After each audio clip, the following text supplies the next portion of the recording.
Hello, everyone. Thanks for joining us. We're here today with Phil Christman. Phil is the author of a new book titled Why Christians Should Be Leftists, being published by Erdman's. His previous books include Midwest Futures and How to Be Normal. Phil teaches first-year writing at the University of Michigan. He also serves as a book review columnist for Plow, and he writes regularly at philipchristman.substack.com, and you can learn more about all of his work at philipchristman.com. So Phil, welcome and congratulations on all your work. Yeah, thanks, Brian. Thank you for doing this. So first, are there things that you'd like people to know about you other than what I kind of briefly touched on there? Not really. I'm pretty boring. Well, I'll brag about the other people who live in my house. My wife is named Ashley Lucas, and she's a theater professor at University of Michigan, and she has a book about prison theater that I like to tell people about because it looks like an academic book. It's like prison theater and the global crisis of incarceration, and Hmm. it has one of those very generic looking academic covers, and so when people pick it up and read it, they're surprised that it's like riveting and really good and well written because it looks like it won't be those things. Hmm. It's great. It's so good. I'm super proud of her. That came out at the same time as my first book did. And yeah, she's swell, and we have two cats, and they're pretty great too. But you will not see them during this interview because I closed the office door. They've been banished. They've been banished. So I'll have to ask you then, who's going to win the Michigan-Ohio State football game this year? I'll get fired if I don't say Michigan. So I don't care. No, I mean, no offense to you for asking. It's funny. Like I don't care. My wife, like as I've kind of indicated, she does a lot of prison arts work, and I used to be more involved in that stuff than I am. But once a year we go to some Michigan prisons up north, and we do arts workshops, and I go with her. And the guards always try to start stuff with us about either Ohio State or Michigan State. They'll be like, "Go green." And I'll be like, "Okay, buddy, go with God." That's what I say. I hope both teams play hard and have a good time.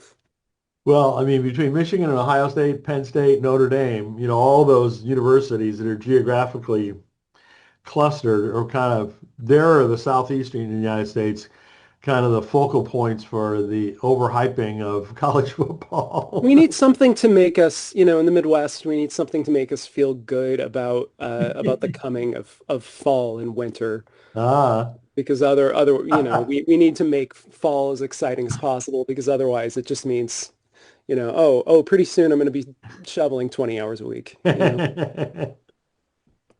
So I'm a native Midwesterner, and so I'm interested in your book that you published before, Midwest Futures. Before we get into your new book, can you tell us a little bit about that? Yeah, so it originated from this essay that I wrote for Hedgehog Review back in 2017 or 2018 called On Being Midwestern. I don't know why, it's kind of perverse, but I have this like I I really seem to like especially the essays I write for Hedgehog. I like giving them these sort of like almost these titles that are so boring that it's almost like I'm daring the reader to get on being Midwestern, like Heidegger comes to the Midwest and contemplates the condition of Midwesternness or something. Um, well, I guess because usually with those essays, I am trying to be as comprehensive as I possibly can, and it's almost a joke at like how hard I think the titles are almost like a joke about how much I'm trying to squeeze into those pieces. So anyway, that essay, I mean, it really was just me trying to figure out like is are is there a set of coherent meanings that attaches to the term Midwest at all? Because people use the term in a sort of famously vague way and in sometimes contradictory ways. And it's like one of those things people like to argue about online for fun because it's low stakes. Like which states are Midwestern, which states aren't Midwestern, which states are most Midwestern. And I was like, okay, yeah, what are the different concepts that are in people's brains about this, and how did that one term how did that term come to be, and how did it come to have these associations that it does? And so the essay was an exploration of that, and then the book was a much longer and more researched and more historically informed uh, kind of examination of that same question. Ashley always describes it as my wife is better at describing my stuff than I am. And she says it's basically like a short cultural history of the Midwest, which yeah, that works as a description. Hmm. So Yeah. it's more backward looking instead of forward looking then. Well, toward the end, oh, so you're thinking about then why is it called futures? Right. What I discovered, yeah, yeah, the title is kind of a pun or pun's the wrong word, but it's kind of playing with the fact that the more research I did, the more I discovered that uh, the concept of the concept of the Midwest has always been tied to like people's in like really specific and interesting ways to people's assumptions about what America's future was going to be. Hmm. Because first it's the Northwest Territory. It's not Yeah, yeah.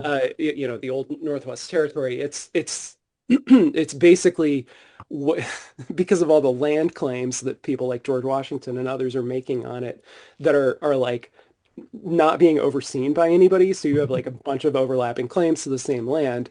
It's like this is a fortune that somebody is going to make after we figure out what we're doing and get all the legal stuff figured out, and after we finish, figuring out how much of it we can steal from the Native Americans right now. I mean, it motivates the creation of the country's first standing army for the purposes of land theft. I Hmm. mean, nothing nicer you can really call it. Um, and then it's the frontier, and this is all the stuff that the frontier thesis that kind of dominated Midwestern studies for most of the century is about.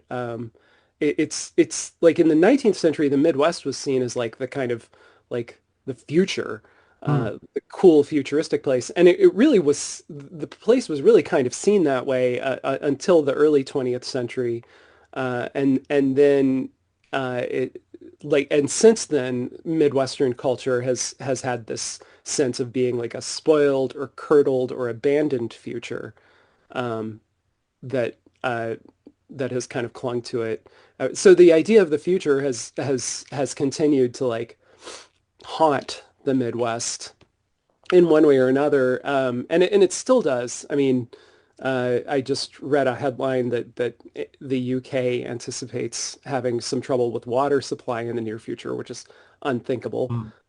thanks neoliberalism. And like the Great Lakes, people are always talking about that around here, that the Great Lakes are the source of. I used to be able to rattle these facts off like much more neatly than I can now because I wrote the book 5 years ago. But 20% of the fresh water Hmm. in the world, something Wow. like that. Wow. Hmm. So, I mean, there's all sorts of corporations that basically want our water. So even in a warming world, where a lot of the sort of futures, that people in the 19th and 20th century hoped for have been curtailed, like speculators are still kind of looking to the Midwest. So Interesting. yeah, so like the idea of the future, but often like an abandoned or lost future, kind of clings to the area and has for a long time. Now I've spoiled the whole book, but I hope you'll go and read it. Well, it's got some similarity to a book that I read several years ago. I think it was called like Hollowing of the Middle or something like that. It was a study by a professor in Iowa that traced, migration of young people basically away from the Midwest, into other parts of the country. And I'm an Yeah, example. I grew up in yeah, Illinois, but I've lived in New Jersey for 40 years.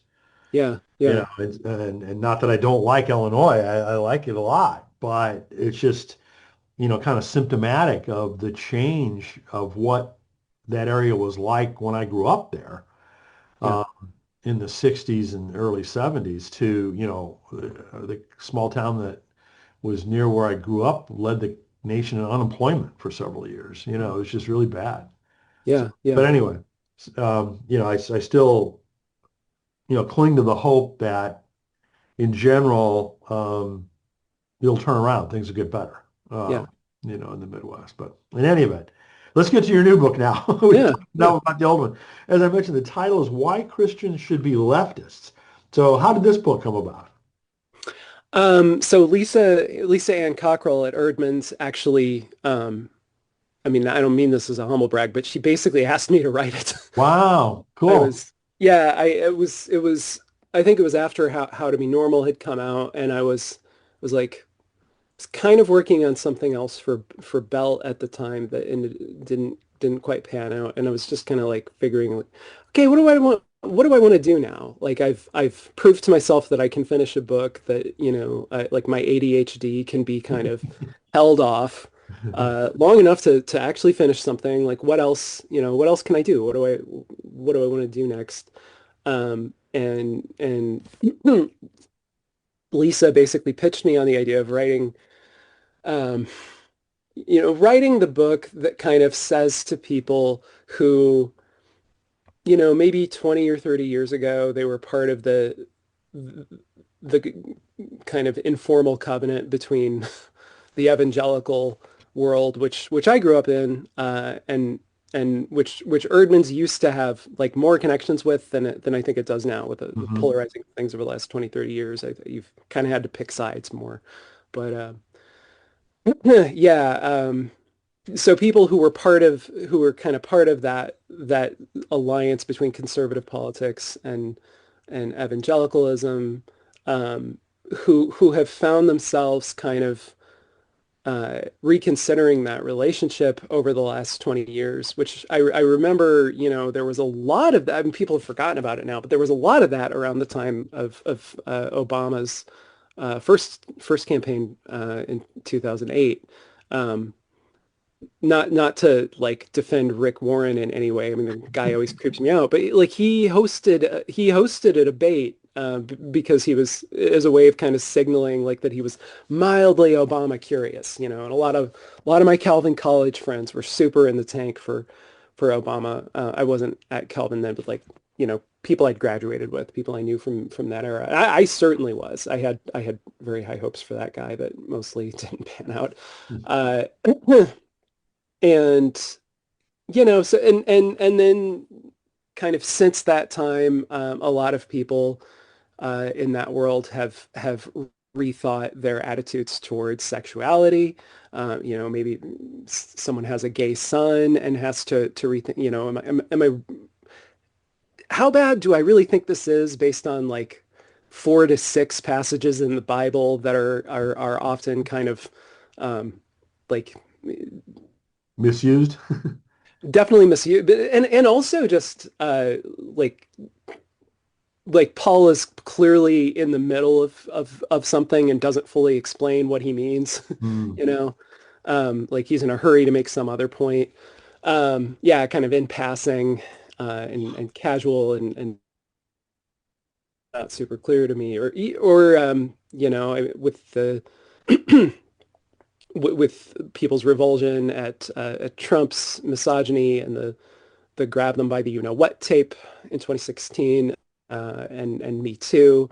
A lot of people have had kind of gender-based, rethinking of their relationship with conservatism. You've just seen a lot of people kind of leaking out of that coalition, you know, or I have, at least in my own life. And I think Lisa's thought was kind of like, we need to write a book that kind of tells people in who've had that experience why it's not just okay, I'm a moderate Democrat now. Like, um, what are their options? Basically, what are their options that are further to the left and more to the point, like more principled and more thought out and less based on this the churn and opportunism of electoral politics, uh, that are like not just doing whatever the Democratic Party is doing this week, which that could be we're resisting Trump really hard, or it could be oh we like Bernie this week, or it could be oh, we're tacking to the center and we're done with wokeness now. It just depends on it's a party, so it's not really philosophically coherent, and that's okay. Like that's just something we have to live with. But yeah, what would a coherent egalitarian political philosophy look like that is also Christian that could be offered to folks like that. Hmm. Hmm. Um, and because I feel like in some ways that is the world that I come from, and it's an audience that I feel like I know and like and don't don't feel any urge to like talk down to. I thought, Lisa has a point. This might be a fun book to write, Mhm. and maybe I can do it. So I did. So the title, of course, is a little provocative. I mean, was that more your idea or Lisa's idea or somebody else? My first idea for the title, which I mean, I don't know if it would have worked or not, but I was kind of proud of this because, like I said earlier, I usually suck at titles, so I was like, I was really feeling myself when I came up with this. Was Solidarity Forever, which of course is the refrain of the old labor song, which itself is a rewrite of the Battle Hymn of the Republic. Solidarity forever, because the Union makes us strong. I mean, I sang this while occupying some administrative building at my university several years ago because the administration didn't want to give lecturers a raise. Anyway, it's not quite as cool as like, oh, we were occupying a factory and the Pinkertons were shooting at us. But um, I have actually sung this during a labor action before. I thought that title was cool, and it sort of anchors us in the history of the left and of labor activism, and it also but it also has a metaphysical horizon, solidarity forever. Like I'm not just that's not just a metaphor, I actually I think if Christianity is true, then God's intention is for all living things to live in deep solidarity, literally forever. Um, and so yeah, I thought I was being really clever with that. And then somebody suggested or why Christians should be a leftist or something like that as a subtitle. And then we tested it on a bunch of people, and sh- the folks at Erdman's actually tested both titles on um, like a number of people who are like folks that we would hope would be persuaded by the book. And they liked the more combative title better, which I thought was really interesting. I was like, Yeah. oh dang, okay. I mean, fine. If that doesn't like scare away my audience, then let's do it. Well, certainly an attention getter, right? I mean, and then I think it really asks or invites the reader to investigate, okay, what does he mean by that? Yeah, Right, and buy the book for that purpose. So I thought it was, let's hope so. I said provocative, but I thought strategic too. Yeah, well, I mean, that's why they're publishing professionals, and I'm just Right, just a right. dumb author. Exactly. I don't know No. how to sell these things. So, so you start the book by discussing the Sermon on the Mount, which I've heard some conservatives describe as woke. What was that an inspiration for your book? Yeah. One of the stories that I tell right at the beginning, which is it's one of those things that happens to you and you don't quite realize the significance of it at the time, but as you get older, you realize it's kind of shaped your life a little bit. But there's yeah, I tell this anecdote about like early in college, I'd been through some stuff, and one afternoon I gathered with a couple of other students. Like one of them, one or two of them were friends of mine, and then the others were like friends of friends, and we didn't really know each other, and it wasn't very formal, and we were just kind of popcorn reading from the Sermon on the Mount. Like I take a section, you take a section, um, and I was like thinking to myself, oh my God, I am a loser. I'm a dork. this is not something cool people do in the middle of an afternoon. Like this is why I don't have a girlfriend, man. This is what's wrong with me. I was just thinking these like really hateful things about myself, and feeling terrible. And then suddenly, it was just as if I was actually like listening to the words of the sermon, uh, carefully, and the kind of order of things that it suggests. And I'm kind of lumping the Beatitudes in with the Sermon on the Mount as well, because those are I can't separate those two, because they're both Jesus kind of adumbrating like a political order. This is a way for people to live together, and a way for people to think about each other, and a way for people to conceive of each other, and to act toward each other. And it's just it's a totally uh, it's a totally countercultural way of life. I'm not worrying about my stuff and my claims and my ego and my property and my dividends, and whether I'm winning or not, um, because I'm thinking about you. And are you okay? And is he okay? Is she okay? Are they okay? Is the cat okay? Does somebody feed the dog? What about the people on the other side of the world? I'm thinking totally about them, uh, and I don't I don't have to defend me all the time, because I know they're thinking about me.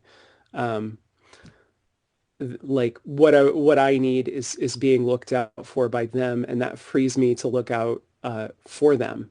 And as Terry Eagleton, the literary critic, says somewhere, in the Sermon on the Mount, it's basically the suggestion that like your fulfillment is my fulfillment and vice versa, rather than me fulfilling myself at your expense, Mhm. or just total indifference to you. And it was just mentally, I was in that space I was transported from, what a big loser. You need to go talk to a girl. I just flipped from that place to this other place. And I Mm. was like, oh, that's how it's supposed to be. Um, and so, yeah, um, I guess for that reason and others, it felt pretty natural to use the Sermon on the Mount as like the structuring device for at least the first part of the book. Hmm. Hmm. It does. I mean, it sets a stage for the whole rationale behind what you're claiming, Um, so we kind of touched on this a little bit before, but sports has been such a larger than life, too larger than life, part of our culture. And I'm as guilty as anybody else about watching football games and everything else. So I'm part of that too. But it seems as though you use this analogy in the book where you talk about politics and sports, the similarities, that people tend to root for, their team, and root meaning they support them at all costs, regardless of anything else. Loyalty is the thing. Um, is that the way you see it?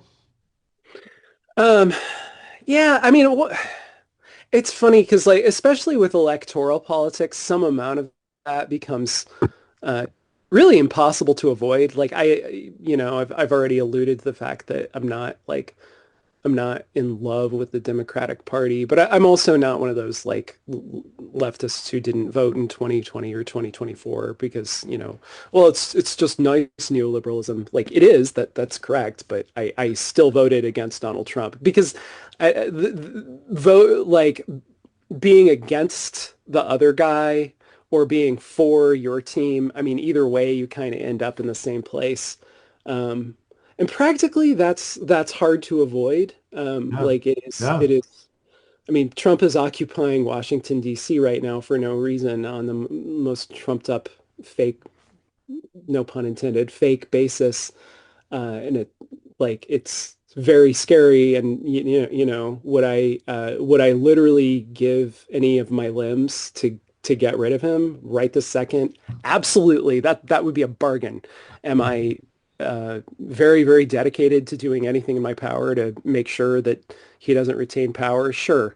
So like, yeah, that binary uh, rooting for and rooting against is practically hard to avoid to some degree as long as you live in the world. But yeah, it also tends to eat your brain and make you kind of stupid and to wreck your principles. Yeah. And I mean, if you want an example of that that is just as contemporary as Trump is, I think what's become of the Labour Party in England right now under Starmer is a really good example. You know, every so often, as a Democratic voter, um, you know, my whole adult life, I ask myself, like, am I just becoming a stupid partisan here? Like, is there something that the Democrats could do or a platform they could embrace that would be bad enough that I would have to be like, sorry, I no longer see a difference between you and my other enemy. You're just both my enemies now.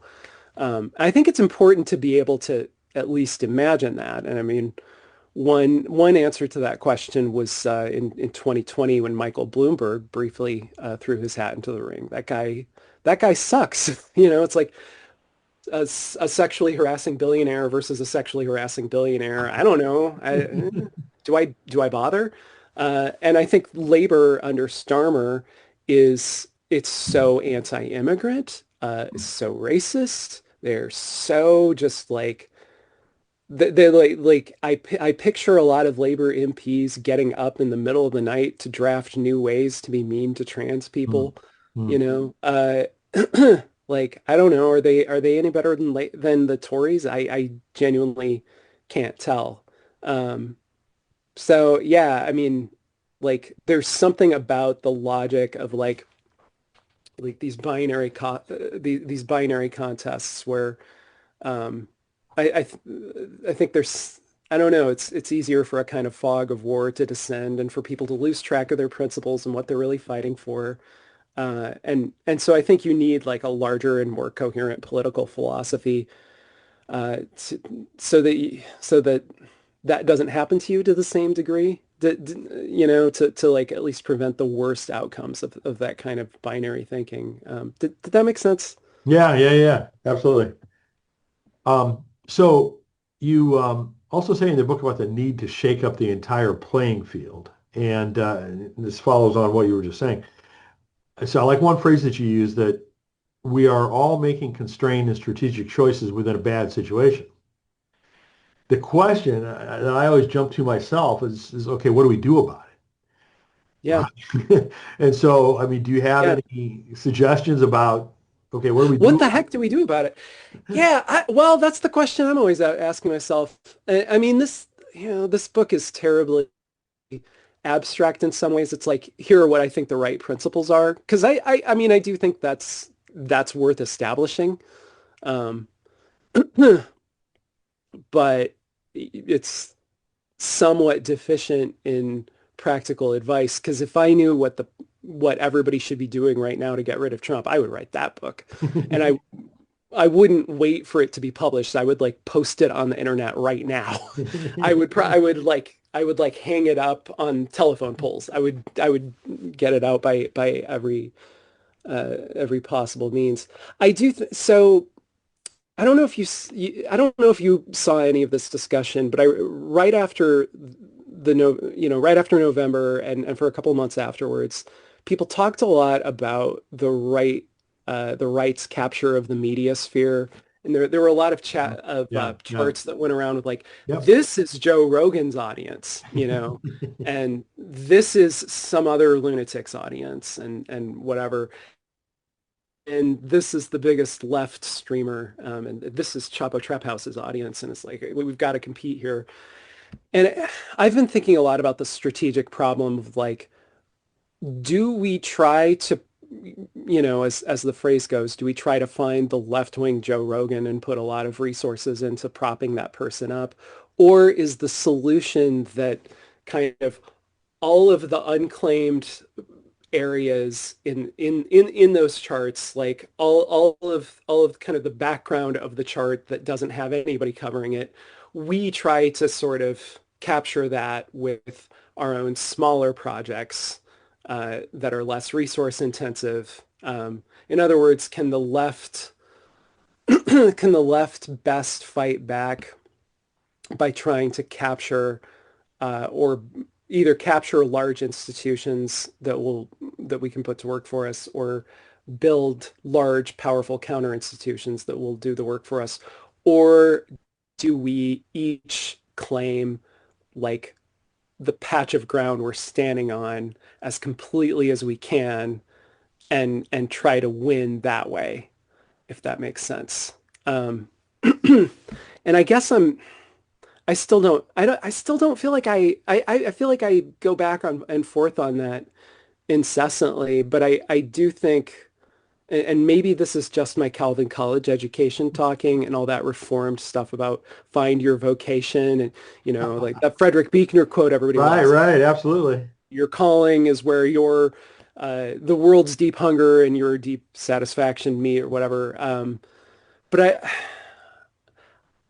I guess I feel like I've spent a lot of my life trying to like figure out what the abstract correct answer, like the abstract what everybody should be doing thing is, and then browbeat myself into doing that. And I wonder, I suspect that a lot of leftists are like me in that the left tends to attract kind of uh, earnest, conscientious, easily guilted people. And I wonder what would happen if we each kind of looked to our own immediate circumstances and lives better and tried to organize those better. In other words, I wonder what would happen. I wonder how much we could change the overall playing field by, you know, for example, using some of those tools that a lot of us figured out how to use during COVID, of like getting to know our neighbors, creating mutual aid pods within like a zone of people who are like who we can walk to. And if we made our own media, and even if each of us has an audience of five, if five times enough people equals Joe Rogan's audience eventually, five times enough creators Hmm. Hmm. means that we replicate that size.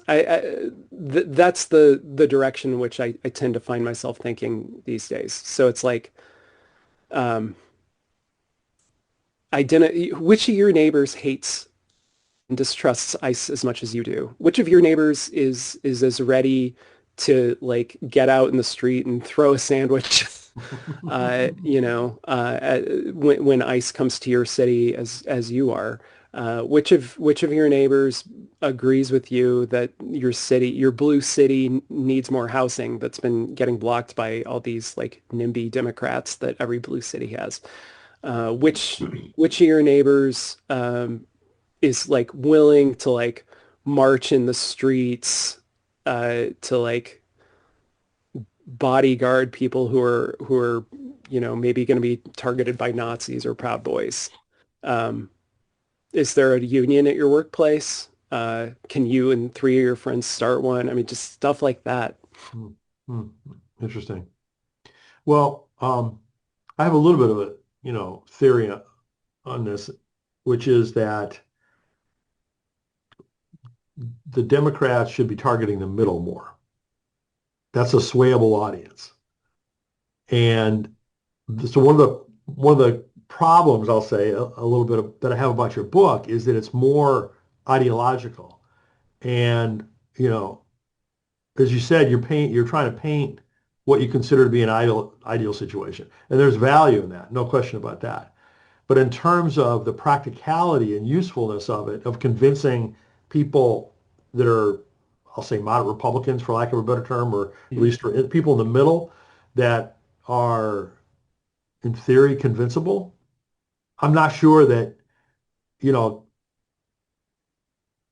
holding up the ideal is the way to do it, right? I mean, our sociology has very, very slowly evolved, right? I mean, How many years did it take to get rid of slavery? How many years did it take to get women the rights to vote? How many years did it get to have the Civil Rights Act? I mean, not that those are good models, those decades worth of time, but my point is that, in order for us to get where we all might want to be, it's not going to happen overnight, right? In our political society, that we have to kind of Yeah, do yeah. it I, gradually. I hear what you're saying. So one, you to use the abolition example, right? I think about the abolitionists a lot because I think they're the coolest people who ever lived, or they're some of the coolest people who ever lived. Um, you didn't. So if it's like 1830 or whatever, or a little later, and you're proclaiming immediatist abolitionism, which is like the non-gradual stuff, it's not necessarily because you think that it's actually going to happen tomorrow.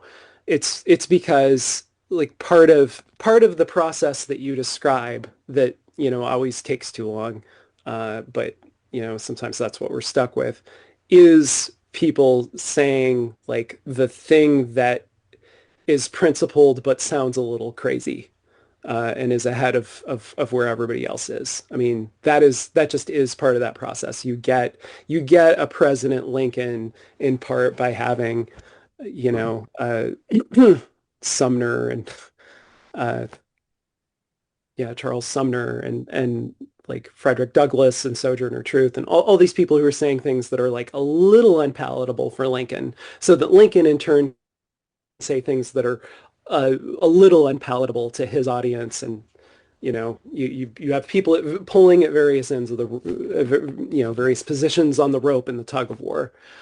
But I also, as far as the idea of the persuadable moderate voter, um,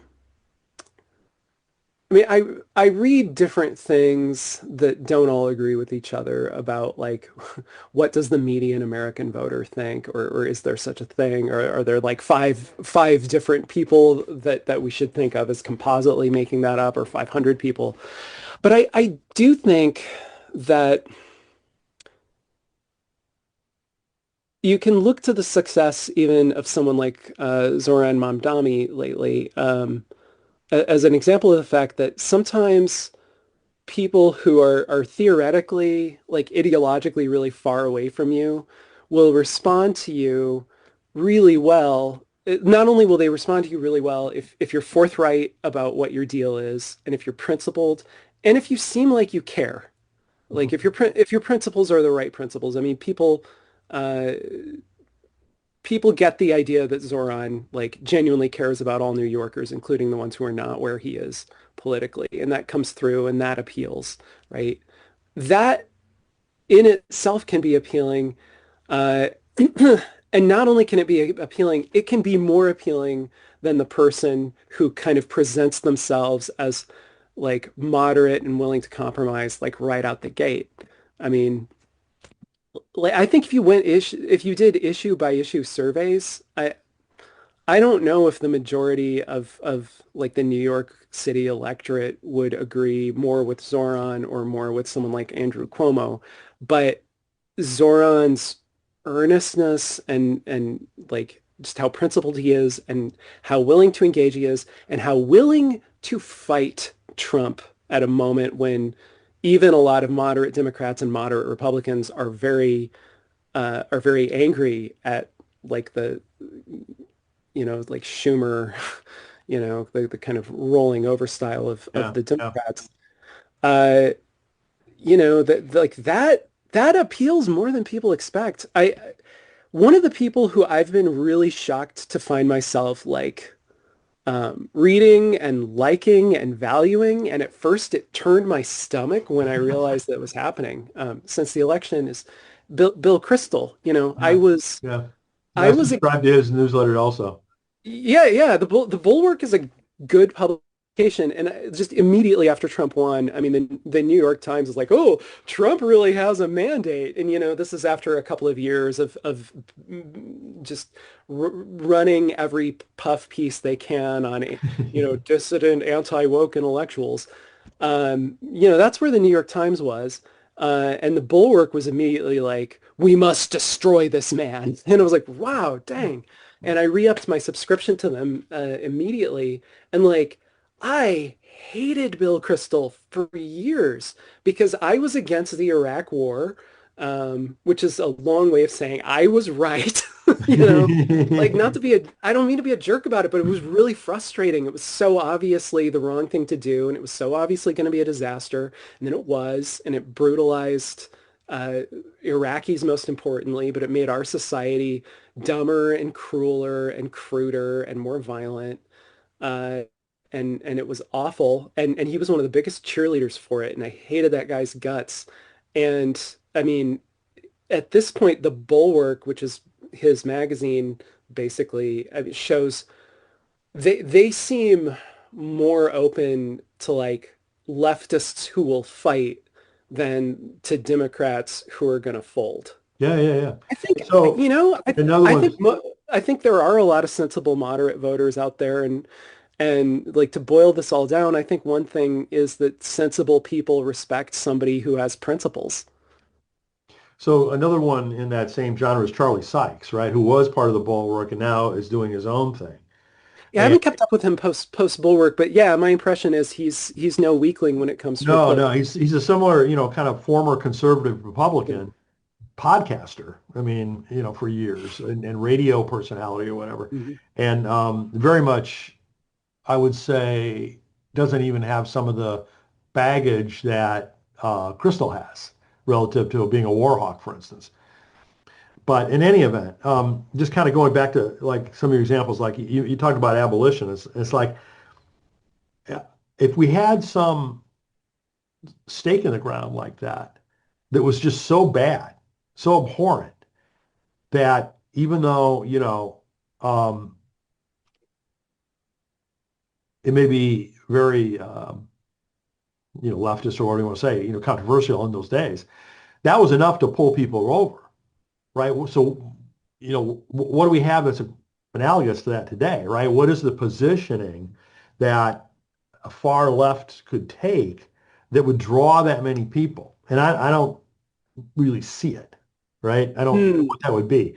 Whereas, What's the single issue that we're all pulling together against? well, I think it's economics, but cast in a way that is more moderate in nature. I think, Trump, one of the good things about the Trump story in his second term is he's making it so bad that more and more people, I think, are going to be crossing over that line. And I think the more the worse the economy gets, the inflation, tariffs, where it hits people in their pocketbook. So for me, it's the Democrats got to kind of tone down the ideological identity-based things and focus on here's what's going to help everyone. Here's economic policies. And oh, by the way, Biden actually did a lot of that stuff, but never Yeah. could position it or get credit for it. But Biden was like the Inflation Reduction Act had all sorts of stuff in it that I was really happy to see and frankly never expected to see. And it was really hard to kind of sell people on it because um, just reminding people that Joe Biden was president seemed to make them Yeah, well, I mean, because freak out. It's he was yeah, not charismatic, he was not a good speaker, I mean, he had all these faults, right? He was really old and showing his age. yeah. So, there was all these issues that got in the way, in my mind, of what were very, very good policies. I mean, I think so. The issue I think I might have with your argument is just that ultimately the reason that we even talk about identity issues politically is that they're ultimately also pocketbook issues. I mean, like redlining with mortgage lending, that's a pocketbook issue. Like, Absolutely. Absolutely. but like most directly, I I But go it's, back and something forth. like that, I mean, um, back to the thing I was trying to, the idea about, slavery, right? Being so universally bad, right? Um, Unfortunately, discrimination against minority doesn't have that kind of a pull. Not when you have too many white people that think that they're the ones being discriminated against. You know, so Yeah, with but if redlining, I knew the way to like, yeah, convince you see if what I'm I saying though? I mean, you know, things like discrimination, redlining, things like that, they're not a strong enough magnet for enough people, in my mind, for enough people. They should be, but I don't well, see I it. wonder so I wonder how much I mean, in some ways I think like you the best move for like the Democratic Party is to do a lot of stuff that you could frame as identity politics while talking about it in a if you wanted to while talking about it in universalist terms. So, for example, with something like redlining, what if we sort of staked ourselves on being kind of the anti-scam party? Because so much of them, Well, yeah, anti-corruption, I'm kind of ripping off anti-fraud. Yeah, yeah, some of the yeah, American prospect writers yeah. here. So much of a contemporary American life is just scams. Hmm. And Hmm. one of the reasons that identity politics is relevant is like if everybody's getting scammed, then identity politics gives you like a pretty handy guide to who's getting scammed most and who's easiest to scam. For example, the prison system disproportionately locks up black people, always has, and Native Americans, and always has. And one of the worst scams in American life is what you might like in a lot of states what you would pay to make a phone call to your loved ones or to send an email. Like the rate you would pay versus someone in the free world in the same state, right? I mean that like or even just something as simple as like if you visit a loved one in prison, the only thing you're going to be able to eat for like the 4 hours that you're sitting there, not touching each other across a cold table while a guard stares at you with a gun, is what's in the vending machines, and those vending machine prices are like even more jacked up than the vending machine prices at U of M. It's just stuff like that. Like so, um, and then at the same time, if you're a wealthy white person, you're getting 20 calls on your cell phone a day that you don't even bother to pick up because it's scam likely. Yeah, It's our yeah, old friend scam likely. yep. Uh, so I think the effective version of an anti-scam policy would include a lot of, I mean, it would include a lot of pieces that are like very much broken out by like identity bracket, if you want to think about it that way. But it's all under a general umbrella of like, aren't you tired of being scammed? Wouldn't it be nice to be able to pick Yeah, up the phone again? I think that's Wouldn't more that be effective. great? I think it's more Yeah. effective. Yeah. Yeah, I think yeah, I mean, I mean, this is getting into areas that aren't my competence, but I mean, yeah, if somebody put me in charge of the Democratic Party, what I would do is like the pieces of my policies would all be like thought through various identity politics filters, and the rhetoric with which I'm talking about them would be like strictly universal. And I think that can work. I mean, people need good schools. People need the right to not go to jail for something you didn't do. People need protection from sexual exploitation. And people need protection from exploitation, period, which is kind of, where a lot of my book focuses. How do we, how do we live together in a way that doesn't, where we're not using each other, where we're treating each other as ends and not means. So I don't know. So Is to that, that point, yeah. what would be the number one thing you'd like people to take away from your book? Yeah,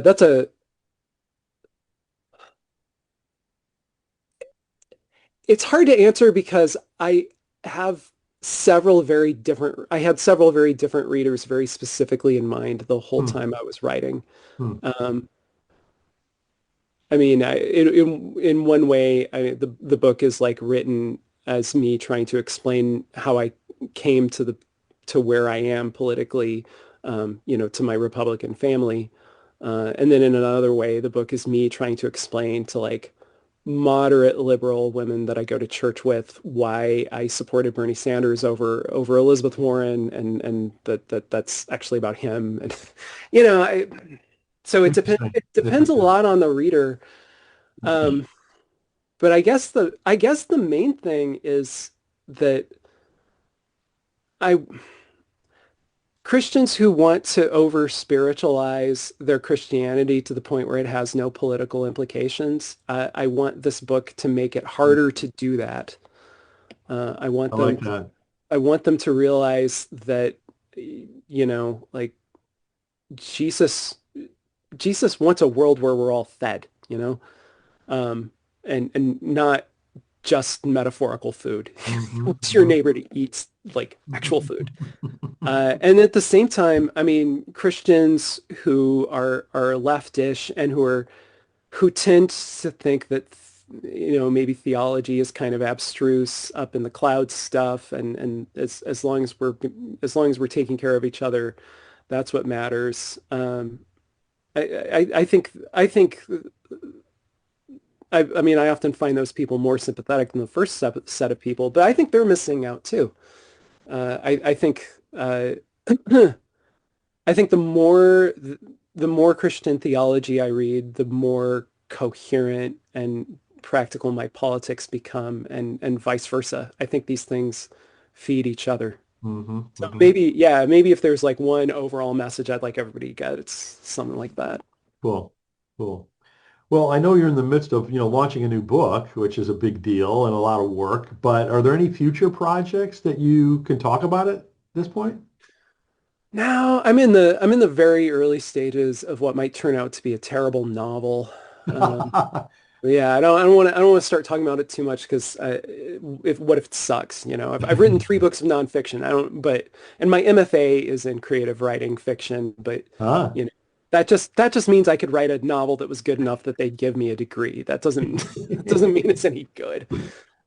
So yeah, I don't know what's going to happen with that, and but I'm going to continue sort of point to point navigating my writing career via my newsletter, which you mentioned at the beginning. I plan to continue just like people who want to keep up with me. That's a good place to keep up with me.